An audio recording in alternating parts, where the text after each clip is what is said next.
Très bien, à nouveau bonjour à toutes et à tous, chers invités en vos grades et qualités, chères étudiantes et chers étudiants de l'UTBM, chers collègues, chers amis, mesdames et messieurs, je ne saurais vous cacher l'immense plaisir qui est le mien à nous retrouver toutes et tous aujourd'hui ici sur le site de Sevenans de l'UTBM en ce début d'année 2023 et à l'occasion de cette cérémonie des vœux.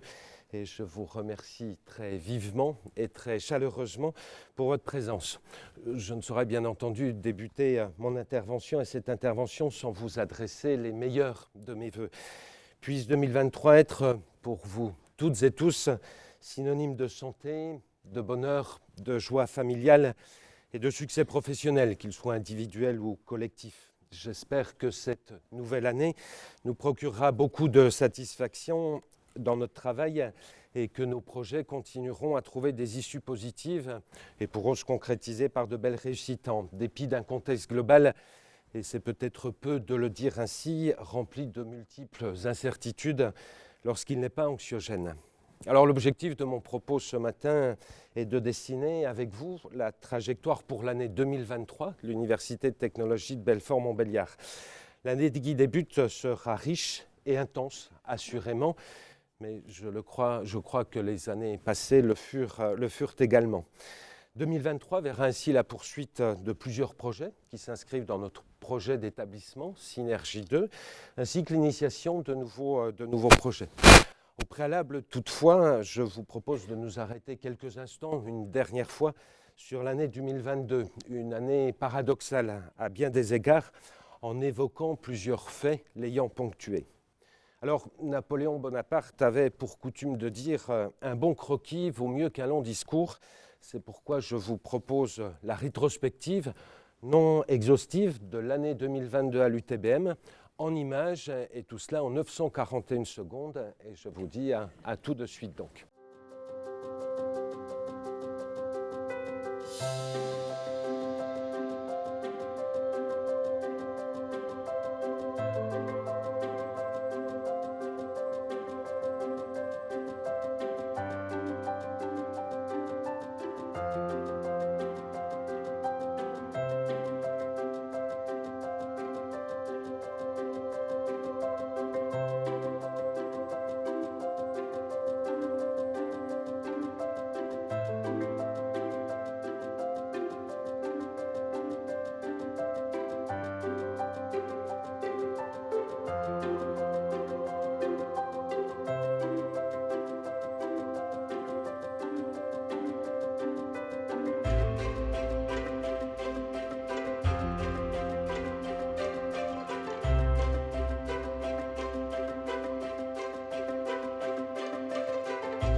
Je suis désolée, on vient de vous embêter en plein cours ici sur l'hydrogène.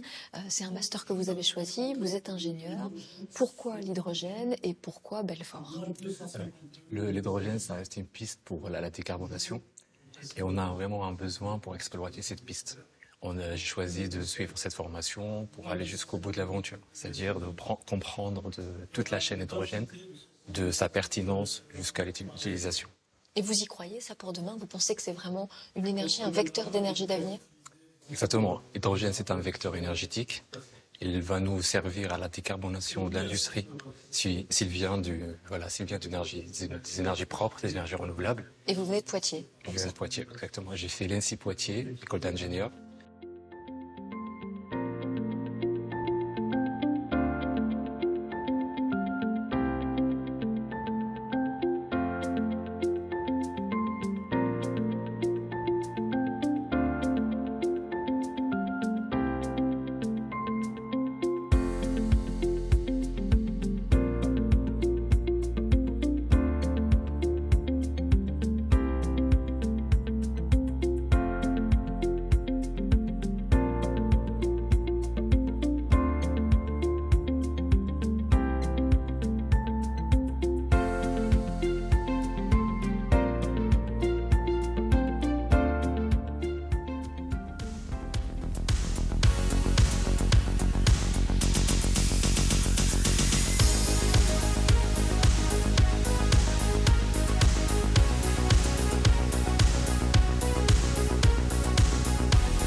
Merci toi.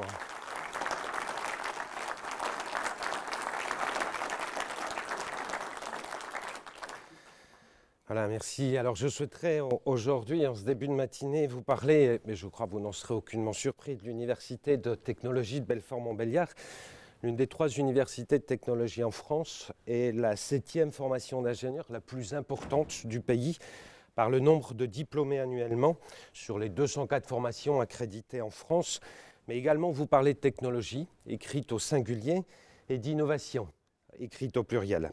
Alors, il me semble important de rappeler tout d'abord ici que la France a très longtemps cultivé une approche dichotomique de la relation entre la science, la technique et la société.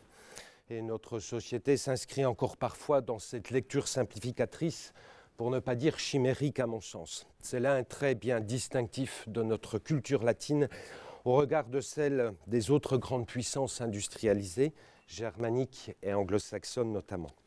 Est à ce titre tout à fait révélateur le fait que l'Académie des technologies ne soit née en France qu'en 2000 seulement. Cette dernière a depuis pour mission, je cite, de conduire des réflexions, formuler des propositions et émettre des avis sur les questions relatives aux technologies et à leurs interactions avec la société.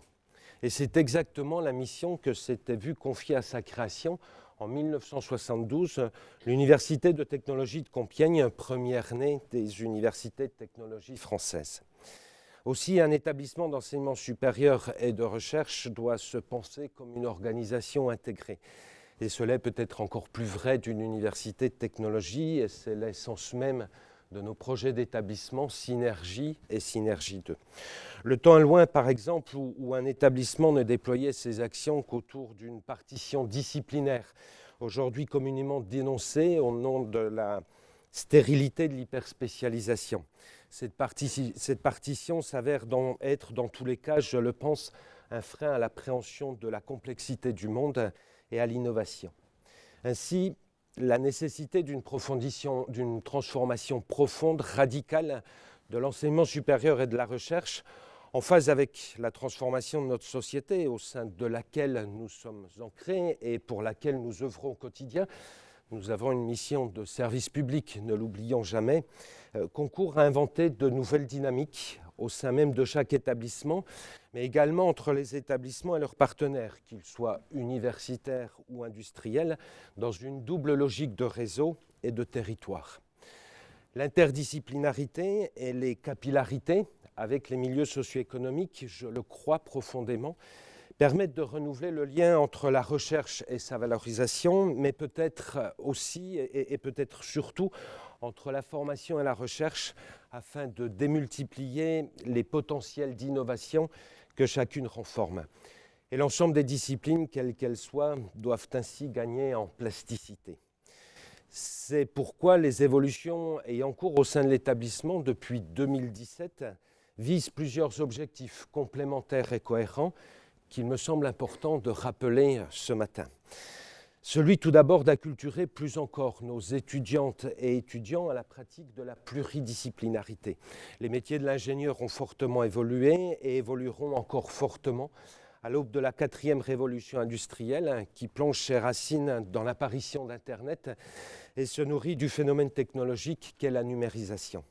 L'approche pluridisciplinaire est donc pour l'ingénieur plus que jamais un atout essentiel pour lever, avec efficience, mais également avec responsabilité, des verrous de tout ordre. Celui ensuite de reconstruire le lien formation, recherche, entrepreneuriat, innovation. L'innovation est partout et doit être l'affaire de toutes et tous, à tous les âges même. Elle ne saurait être donc exclusivement réservée à quelques sachants, affublés du titre parfois tapageur et souvent superfétatoire, reconnaissons-le, d'innovateur. L'innovation ne saurait être de même être rabougrie à la seule deep tech, un anglicisme en vogue désignant l'innovation technologique de rupture, en omettant bien souvent de préciser au demeurant combien deep doit être la tech pour être complètement deep tech, pour être complètement et pleinement deep tech. L'innovation s'appuie tout au contraire sur plusieurs moteurs. Elle est ainsi disruptive ou incrémentale. Elle est motivée par de nouveaux usages, par la technologie, par les coûts, par l'organisation ou toute combinaison de ces motivations. L'innovation est ainsi l'un des leviers majeurs à même d'apporter des réponses aux enjeux auxquels notre société doit faire face, car au-delà des formes qu'elle peut prendre, elle marque, je le crois, une volonté inextinguible, d'améliorer et d'entreprendre, peut-être ce que l'on appelait par le passé le progrès. L'innovation est différente de l'invention. Si l'invention qualifie une nouveauté, supposée jamais imaginée, l'innovation désigne l'introduction sur le marché d'une organisation, d'un produit ou d'un procédé nouveau ou significativement amélioré par rapport à ceux précédemment élaborés. Innover requiert donc de penser, mais aussi et peut-être surtout de matérialiser l'idée, de la tester, de la confronter, de l'améliorer, etc., avant sa production. Plus que de se penser, l'innovation se fabrique donc. Enfin, l'innovation ne se décrète pas, l'innovation ne s'improvise pas. Elle requiert notamment un état d'esprit, c'est celui de l'avocat de l'ange, et la maîtrise de processus méthodologiques robustes. C'est pour l'ensemble de ces raisons, et bien d'autres encore, qu'un dispositif global et cohérent fut progressivement déployé au sein de l'UTBM à partir du début de l'année 2017. Et il est connu aujourd'hui sous le nom générique de Crunch et trouve de nombreuses déclinaisons. Plus globalement, celui enfin d'ancrer fermement l'établissement dans son réseau et dans son territoire en le rendant pleinement poreux à son environnement socio-économique dans une approche intégrée couplant formation, recherche et innovation. En 2023, l'UTBM, si elle représente moins de 4% en nombre de l'enseignement supérieur et de la recherche en Bourgogne-Franche-Comté, diplôme chaque année plus de 40% des ingénieurs de notre région. En 2023, l'UTBM contribue, je le crois du moins, à la lisibilité, à l'attractivité du territoire sur lequel elle est ancrée. La Bourgogne-Franche-Comté, globalement, le pôle métropolitain de Belfort et de Montbéliard spécifiquement, dès lors, par exemple, que plus de 80% de ces quelques 3000 étudiantes et étudiants ne sont pas originaires de notre région. Pour 20% d'entre eux et d'entre elles, c'est même de l'étranger qu'ils nous rejoignent, de 67 pays différents et des 5 continents. Et cela nous honore et nous enrichit énormément. Ainsi, si l'établissement est ancré dans son territoire, il ne confine pas à la seule région ses modalités d'action, ni sa réflexion. Notre terrain d'expression doit être global et il doit être international. Alors, soyons-en fiers ce matin, sachons demain de ne pas l'oublier et continuons avec humilité, car rien n'est jamais acquis, ad vitam aeternam, à tenir notre rang. L'année 2023 sera tout d'abord une année critique, charnière pour le site universitaire Bourgogne-Franche-Comté. Alors je vous épargnerai ce matin la genèse ayant conduit l'ensemble du site à se trouver aujourd'hui dans de grandes difficultés, consécutivement à la décision en septembre dernier du conseil d'administration de l'Université de Bourgogne de quitter la commu UBFC à l'issue de la période actuelle de contractualisation, c'est-à-dire en décembre prochain. Je vous épargnerai de même l'exposé des très multiples conséquences néfastes en découlant. L'atteinte réputationnelle est le gel immédiat de l'ensemble des programmes de type France 2030 opérés à l'échelle du site, de l'ordre de 60 millions d'euros de programmes gelés, excusez du peu, n'en étant que les deux plus perceptibles. La situation, à mon sens, pourrait même être burlesque si elle n'était pas tragique. C'est en effet l'avenir du site universitaire Bourgogne-Franche-Comté qui se joue actuellement et qui se jouera dans les mois à venir, c'est-à-dire notre capacité collective à l'échelle de la Bourgogne-Franche-Comté à être plus qu'un site parfaitement quelconque, banal et fade dans le paysage universitaire français international. Et si le comment est toujours d'une importance capitale, il ne saurait toutefois l'emporter systématiquement sur le quoi et sur le pourquoi.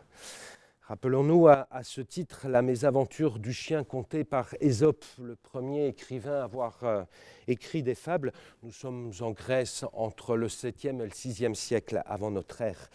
Le chien finit par lâcher sa proie lorsqu'il essaya d'en attraper l'ombre. Gardons-nous de cela, je le crois. L'année 2023 sera ensuite une année d'évaluation de l'établissement, comme nous le connaissons toutes les 5 à 6 années. Aussi, du 7 au 9 mars prochain, nous accueillerons 2 comités d'évaluation. Celui du HERS, d'une part, le Haut Conseil de l'évaluation de la recherche et de l'enseignement supérieur, qui est une autorité administrative indépendante, chargée depuis 2013 d'évaluer notamment les établissements d'enseignement supérieur et de recherche.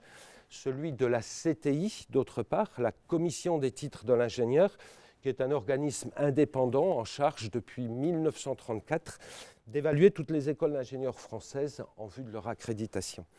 Alors, les dossiers préparatoires sont achevés et leur construction aura mobilisé depuis 18 mois à présent de très nombreuses personnes au sein de l'établissement. Et mille merci à elles pour le travail réalisé.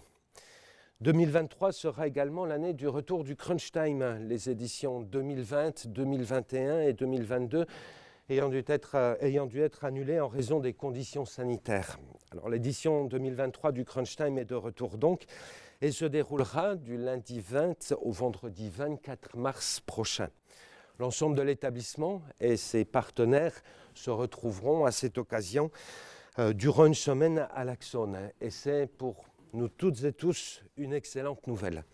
Cette édition 2023 sera par ailleurs transfrontalière et organisée simultanément à Yverdon-les-Bains, en Suisse donc, à la Haute École d'ingénierie et de gestion du canton de Vaud, la HEI-GVD.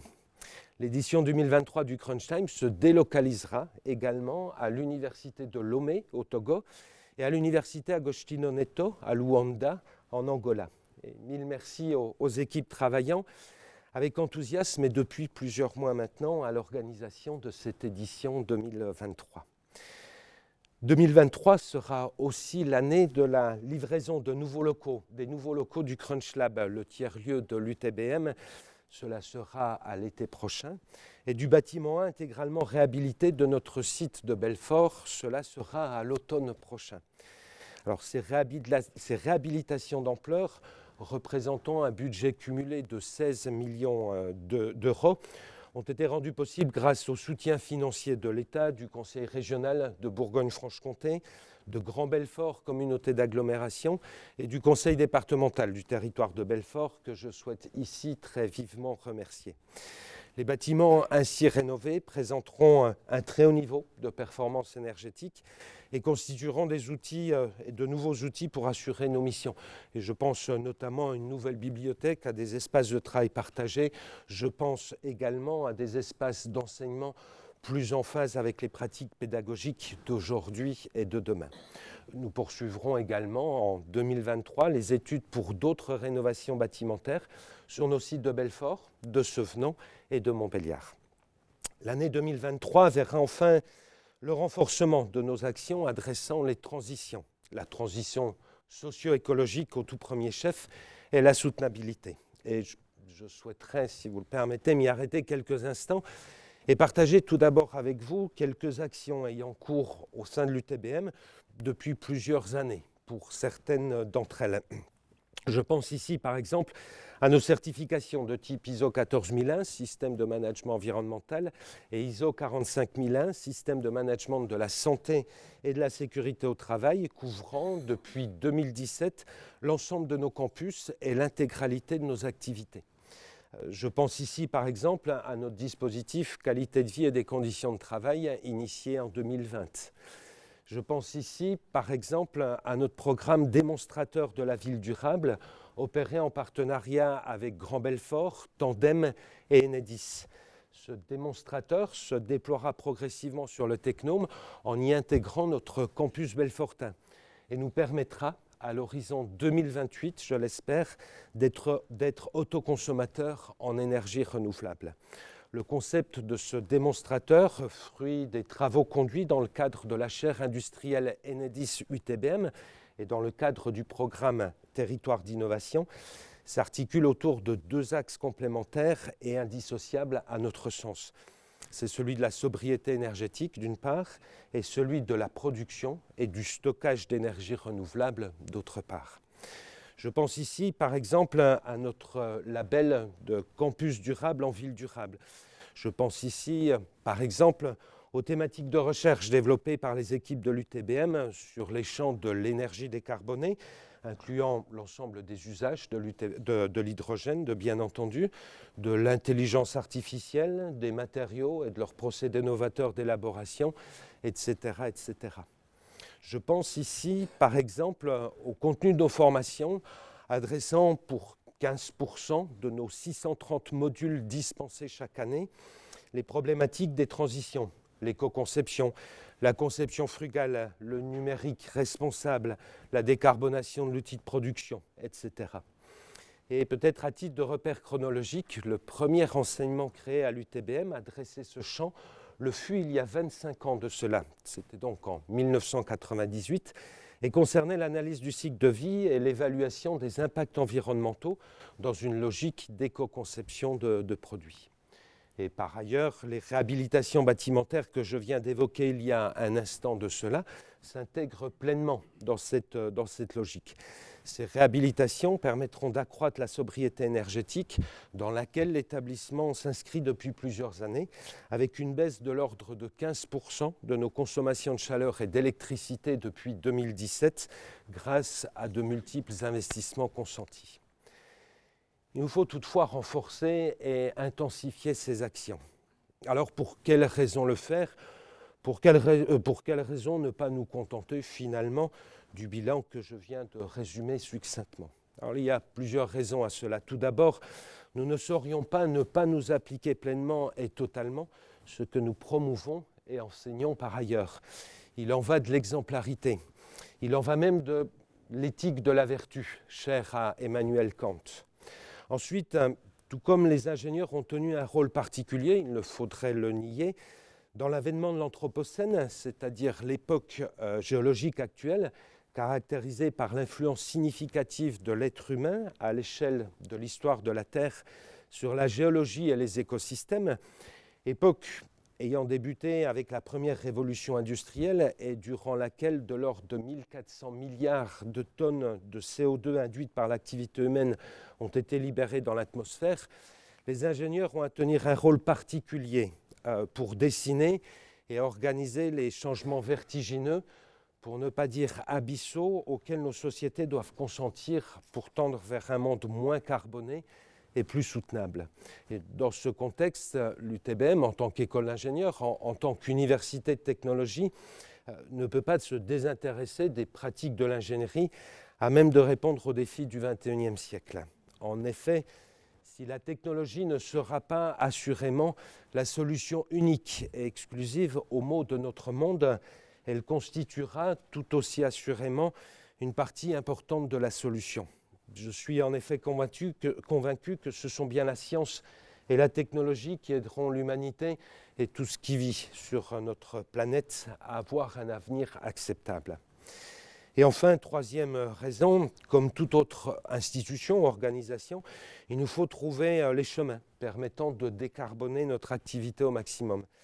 L'activité de l'UTBM conduit actuellement à l'émission chaque année de l'ordre de 3400 tonnes équivalentes de CO2, auxquelles il convient d'adjoindre de l'ordre de 1000 tonnes générées par les déplacements quotidiens, domicile, lieu de travail, lieu d'études, soit au total de l'ordre d'1,3 tonne équivalente de CO2 émise en moyenne annuelle par chaque membre de la communauté de l'UTBM. Il nous faut donc trouver les leviers permettant une réduction significative de ces émissions.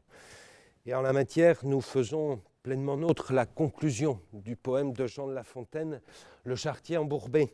Vous savez, le charretier ce poème retrace la mésaventure d'un homme dont le chariot est bloqué sur la route et qui s'en remet à une puissance divine, Hercule en l'occurrence, lorsqu'il s'estime incapable de se dégager par ses propres moyens. « Et toi, le ciel t'aidera », lui rétorque Hercule. Aussi, je prends aujourd'hui solennellement devant vous, devant notre territoire, et au nom de l'ensemble de la communauté de l'UTBM, au nom de ces 3000 étudiantes et étudiants et de ces 400 personnels, l'engagement de nous inscrire dans une trajectoire dont les lignes de force, s'appuyant sur les actions existantes que j'ai rapidement énoncées et qui seront pleinement poursuivies, bien entendu, peuvent se résumer de la manière suivante. Tout d'abord, accentuer l'acculturation et renforcer la formation. C'est en effet surtout par l'éducation, par la formation, que ces transitions s'opéreront.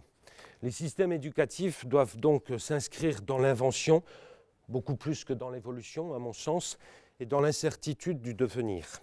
Concrètement, il s'agira donc tout d'abord d'acculturer, d'ici à la fin de l'année 2023, l'intégralité de la communauté aux enjeux et défis des transitions socio-écologiques et de la soutenabilité, par le biais de conférences, d'ateliers, aux rentrées universitaires de septembre et de février, mais également tout au long de l'année universitaire.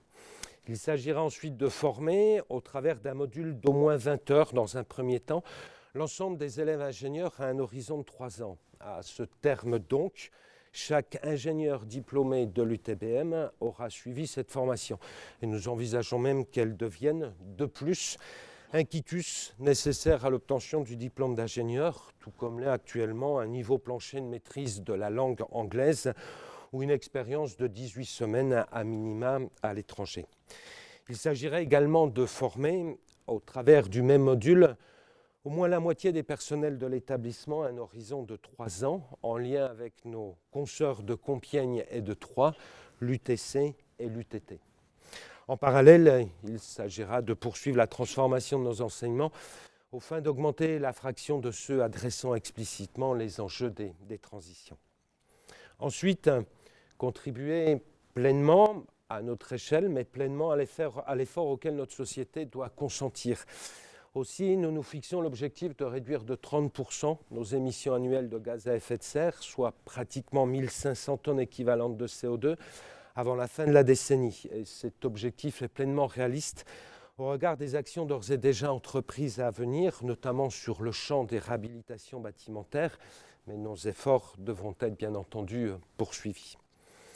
Et par ailleurs, afin d'inscrire durablement et de manière transversale cette trajectoire dans l'intégralité des activités de les enseignements, suivre les actions engagées et dessiner les futures orientations, un conseil aux transitions et à la soutenabilité sera créé au printemps prochain.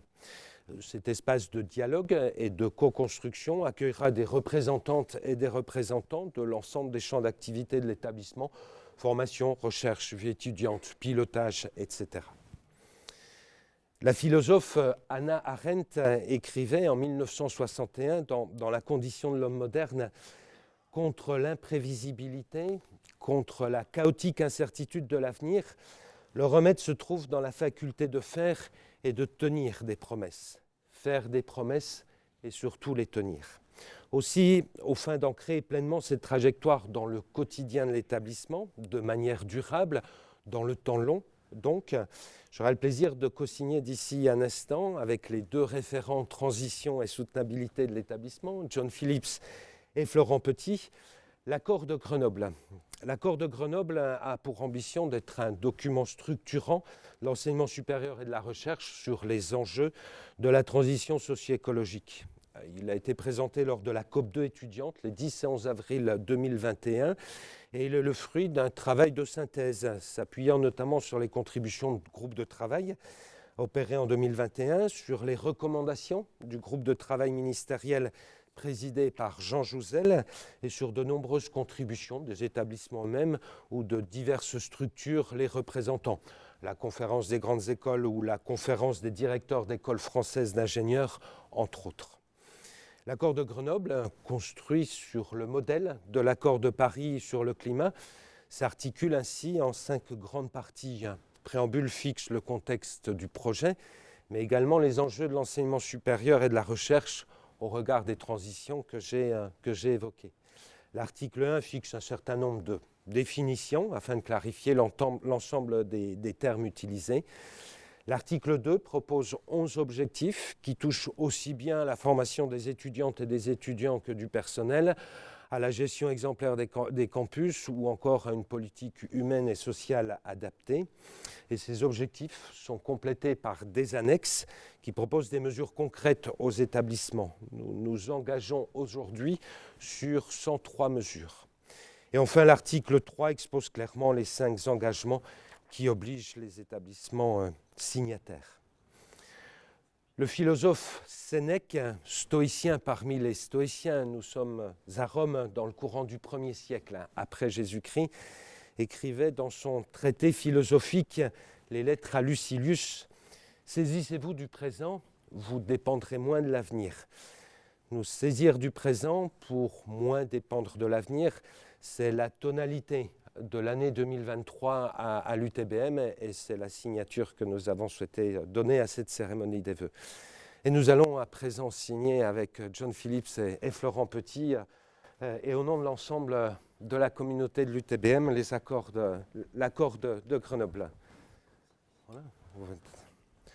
Alors il y a 2 stylos. En espérant qu'il fonctionne. Allez.